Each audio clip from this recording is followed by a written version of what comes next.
Entonces, acá hay una carga generadora de campo eléctrico y cuando yo pongo una carga de prueba acá, ¿qué ocurre? Estos dos, como tienen el mismo signo, se repelen. Es decir, la fuerza sobre esta carga de prueba va a ser hacia la derecha. Entonces, como existe una sola fuerza, esto acuérdense, ¿por qué no se mueve el otro, profe? Porque yo fijé, anclé hacia al suelo. Entonces, este nomás se quiere desplazar. Entonces, si este se desplaza debido a una fuerza, ¿qué magnitud era fuerza por la distancia desplazada? Eso era el trabajo. ¿Se acuerdan de eso? Fuerza por distancia es trabajo. Entonces, acá es eso lo que vamos a estudiar, pero mucho ojo. ¿Qué ocurre acá? ¿Verdad que acá hay una cierta fuerza F1, pero cuando la carga de prueba ya está acá, sigue siendo F1 la fuerza? ¿Verdad que no? Es una fuerza como F2. Les pregunto, F2 ¿es mayor o menor que F1?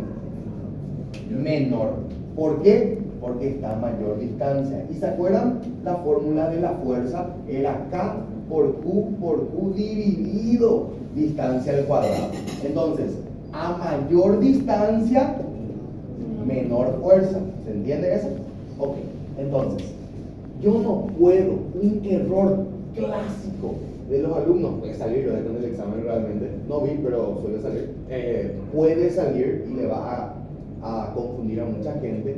Te pide hallar el trabajo realizado por la fuerza y vos tenés acá la fuerza, podés calcular y querés hacer esta fuerza por la distancia desplazada. Eso va a estar mal. ¿Por qué va a estar mal? Porque la fuerza es variable, ¿sí? Ojo con eso. Ahora, igual lo que se hace es, se dice, desde acá se mueve un diferencial X, ese es un desplazamiento muy pequeñito y comenzás ahí a hacer ciertas deducciones, ¿sí? Que no vamos a hacer obviamente, no tenemos que dar las herramientas para hacer eso. Ahora, ¿qué tenemos que tener en cuenta? Al desplazar la carga en el sentido de la fuerza, se realiza un trabajo motor. ¿Por qué? Fíjense, si yo dejo nomás esto ahí, desde el reposo se va a mover hacia la derecha. ¿Y qué va a ganar esta partícula? Va a ganar energía. Por eso se llama trabajo motor. ¿Se entendió? Ahora, al desplazar esta carga en el sentido contrario, vamos a decirle, ¿qué tipo de trabajo se produce? Se produce un trabajo resistivo. ¿Por qué? Porque imagínense que yo agarro la carga y lanzo con una velocidad inicial. ¿Qué va a pasar? Al inicio se va a mover hacia la izquierda, pero ¿va a ir frenando o no? Sí, va a ir frenando. ¿Por qué va a ir frenando? Porque hacia allá es la fuerza que está actuando. Entonces, ¿cómo se llama ese trabajo? Resistivo. ¿Se entendió? Ok. Ahora, la carga almacena trabajo en forma de energía potencial. Eso solamente nos digo porque después va a concluir que la energía potencial va a tener una cierta formulita. No vamos a utilizarla. Y la fuerza eléctrica es conservativa. Ojo con eso, ¿sí? Se conserva la energía. Igualito que el peso, ¿sí? Solamente peso y fuerza eléctrica para nosotros van a ser fuerzas conservativas. Ojo con eso, ¿sí? Ahora, ¿cómo se calcula el trabajo de una fuerza eléctrica? Acá está la carga generadora, coloco mi carga Q a una distancia A inicialmente, después se va a mover A hasta B, y eso me pide el trabajo que se realizó desde A hasta B. Entonces, ¿vos qué querés hacer? Vuelvo a repetir, fuerza por AB. Eso está mal. ¿Cómo es la fórmula para hallar el trabajo de una fuerza eléctrica? Fíjense, es K por la carga de prueba por la carga generadora del campo por 1 sobre distancia menos 1 sobre distancia. Profe, ¿y de dónde salió eso? ¿Y se acuerdan qué dijimos acá? Que para deducir la fórmula del trabajo, ¿qué necesitamos? Considerar esto como un elemento diferencial y va a quedar como una ecuación con diferenciales, con cosas muy pequeñitas que para solucionar tenemos que integrar. Y al integrar, obviamente por cuestión de tiempo no voy a hacer ahora, al integrar queda esto. No es tampoco tan difícil, pero no tenemos tiempo como para hacer porque es una deducción medio larga. No es difícil, pero es medio larga. Igual, esto es la fórmula del trabajo que hace una fuerza eléctrica. ¿Se entendió? Entonces, tengan ya eso. Trabajo de fuerza eléctrica tiene una fórmula especial. Ahora, después de eso, esto pues, vamos a decirle que acá voy a escribir la formulita que estaba en el CPA. El trabajo realizado en todo este trayecto es igual a la energía potencial en A menos la energía potencial en B. Bueno, esa formulita creo que puso. No vi que se haya utilizado en ningún ejercicio, puede ser que yo nomás no haya visto, pero no encara de esa manera el CPA, vamos a decir. Así mismo, ahí queda. De esta manera, que el trabajo realizado desde A a B es igual a la variación de la energía potencial de A menos la energía potencial en B. Y acá deduce algo el CPA. Dice que la energía potencial en A va a ser esta primera parte de la ecuación, es decir, K por Q dividido la distancia, ¿sí? Y K por Q sobre distancia B, ¿qué va a ser? La energía potencial en B, ¿sí? No utilicé todavía yo eso. Les muestro nomás porque está en el CPA. Ahora, escuchen bien, vamos a lo que nos interesa realmente, el potencial eléctrico. Escuchen la definición.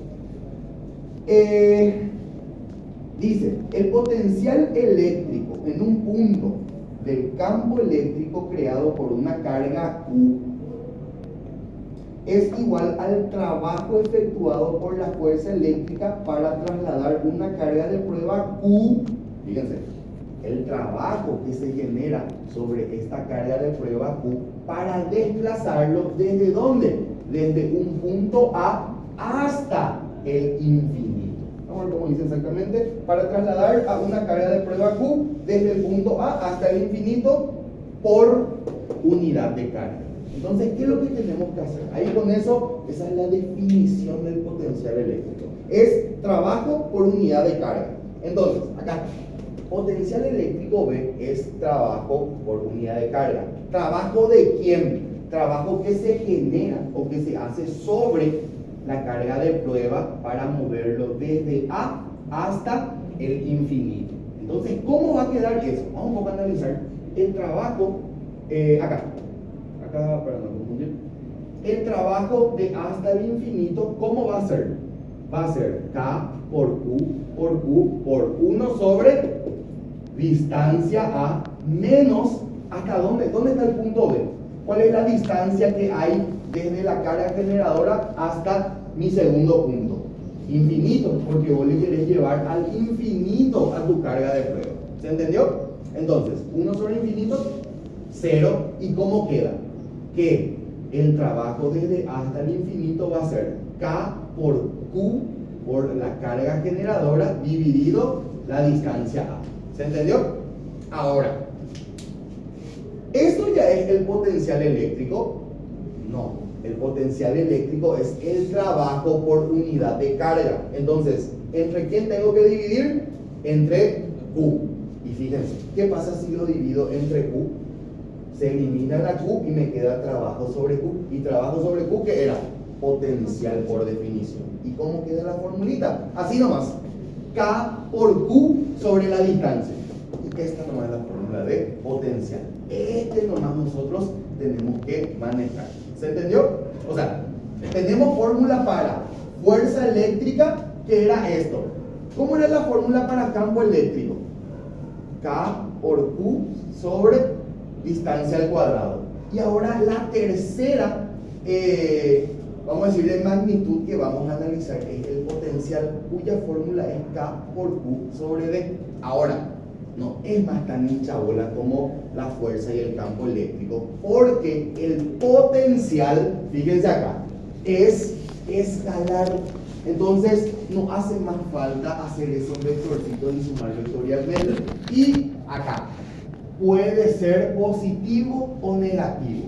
¿De qué depende que el potencial sea positivo o negativo? De la carga generadora del campo eléctrico. ¿Se entendió? Ok. Ahora, depende de la carga Q, la distancia del medio. ¿Por qué depende del medio? Por esta acá. ¿Se acuerdan? Que si estaba en otro medio se dividía entre ¿qué? Entre epsilon. ¿Qué era ese epsilon? Dieléctrico del medio. ¿Estamos de acuerdo? Ok. No depende de la carga de prueba, es decir, no depende de Q.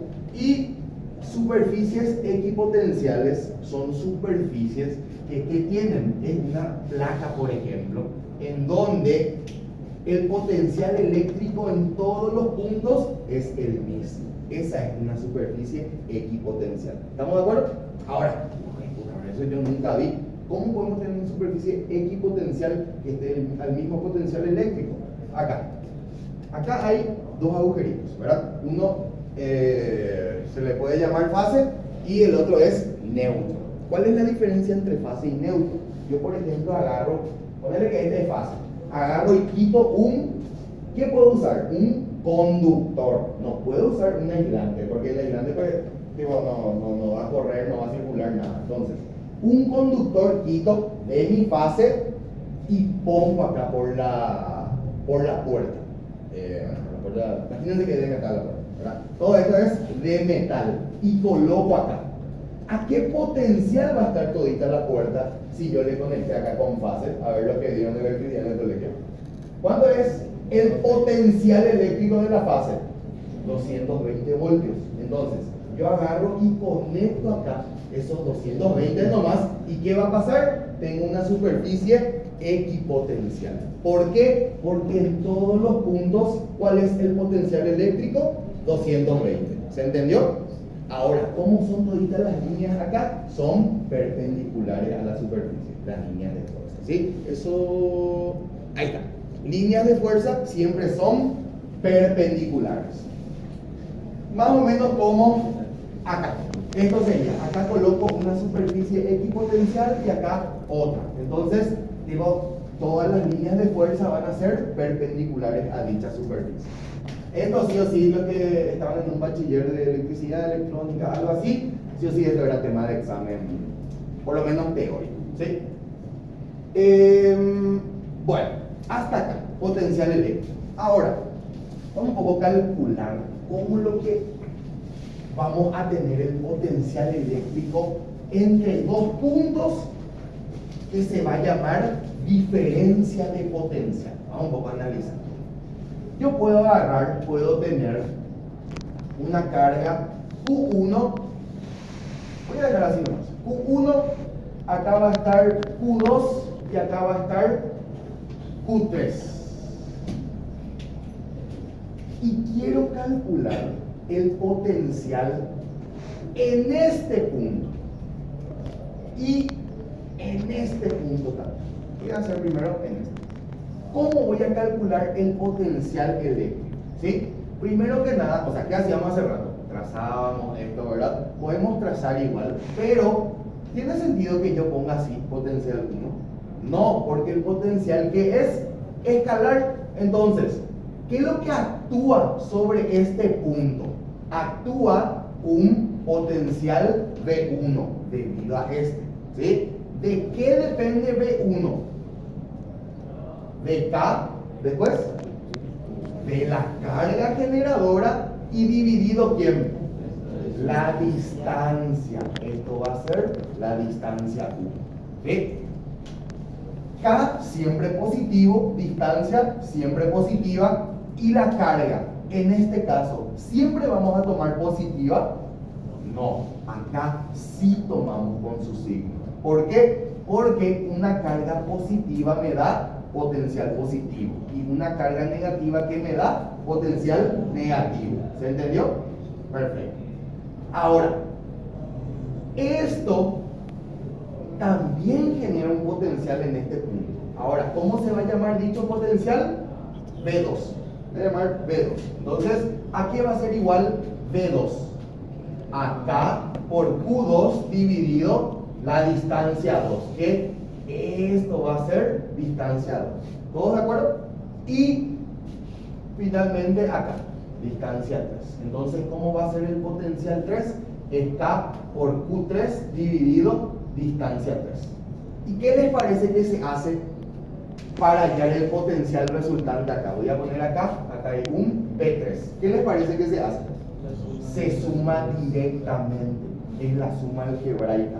Entonces, si este es positivo, bien. Si este es negativo, bien. Tipo, imagínense, K por, vamos a decir que esto es 2 dividido 2 metros. Este tiene una carga negativa, menos 3 y está a 5 metros. Y este tiene una carga negativa, menos 1 y está a 1 metro. Entonces, ¿cómo van a hallar el potencial resultante? V1 más V2 más V3 va a ser con su signo. O sea, acá esto se elimina y ¿cómo queda? K menos 3/5 K menos K. ¿Se entendió? El potencial entonces con su signo. ¿Y cuánto queda acá el potencial resultante? V1 más V2 más V3. Esto se va y queda menos 3/5 por 9 por 10 a la 9. ¿Se entendió? Y ven que va a ser negativo. No importa, el potencial sí puede ser negativo. Después, si quiero hallar el potencial en este punto, ¿qué hago? La misma cosa. Tipo, esto va a ser una distancia y otra distancia. Y voy a hallar otro potencial. Y cuando, ponele, acá me va a salir un potencial A y acá me va a salir un potencial B. Si estos son distintos, a la diferencia que hay entre ellos se le llama diferencia de potencial. ¿Y qué es la diferencia de potencial? Es la tensión que nosotros conocemos. Es decir, si vuelvo acá a mi enchufe, acá está un enchufe supermercado. Si yo estoy analizando fase, ¿cuánto es el potencial eléctrico en fase? 220 voltios. Y en neutro, ¿cuánto es el potencial eléctrico? 0 voltios. Entonces, ¿cuánto es la diferencia de potencial? 220 voltios. Ahora, en nuestro ejemplo, acá ¿cuánto nos salió? Ponele negativo 100 voltios. No sé cuánto va a salir. Horrible va a salir, pero ponele que nos salió negativo 100 voltios. Y acá nos sale, no sé, 5 voltios. ¿Qué pasa? La diferencia de potencial, ¿cuánto va a ser? Sería, vamos a ver, delta V es V2 menos V1. Entonces, ¿cuánto va a ser? Puede ser 5 menos 100, que ¿cuánto sería? 105 positivo, voltios. O ¿cuánto también puede ser? Menos 100 menos 5, que sería menos 105 voltios. Esto no importa, depende de cómo se necesite. ¿Sí? ¿Se entendió esto? Sí. Perfecto.